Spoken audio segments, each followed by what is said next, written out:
Firstly, I'd like to thank all of you for backing Neverending Nightmares. We've been up a little over a day and we're already at the 10% point, so awesome! That's really great. This game means everything to me, so it's super great that we're well on our way to getting it funded.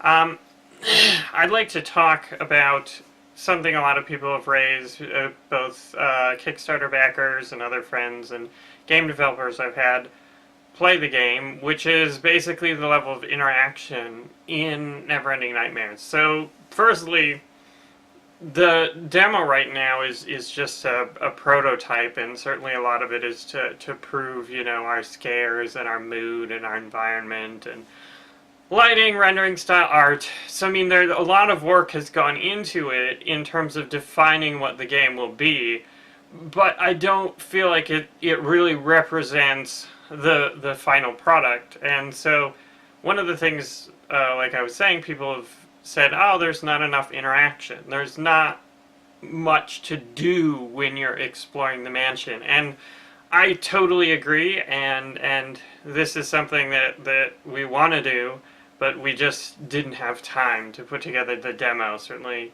we wanted to do things during PAX, and our finances are running out, so we just couldn't do everything we wanted for the demo. But yeah, I totally agree.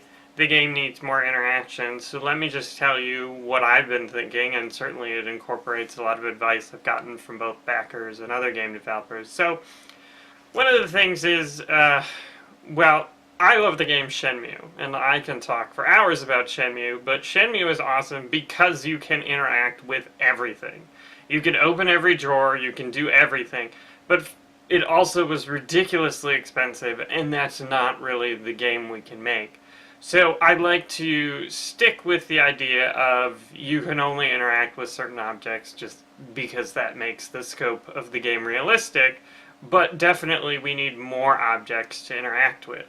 I'd also like to stick with the scheme that you can interact with things in color and then everything else is not interactive. And certainly someone pointed out that the doors are not in color and yet you can open them, which is kind of lame, so I'm trying to get colored doorknobs in for the PAX demo, which I'm actually leaving for Seattle in a few hours, so sorry if I sound frantic.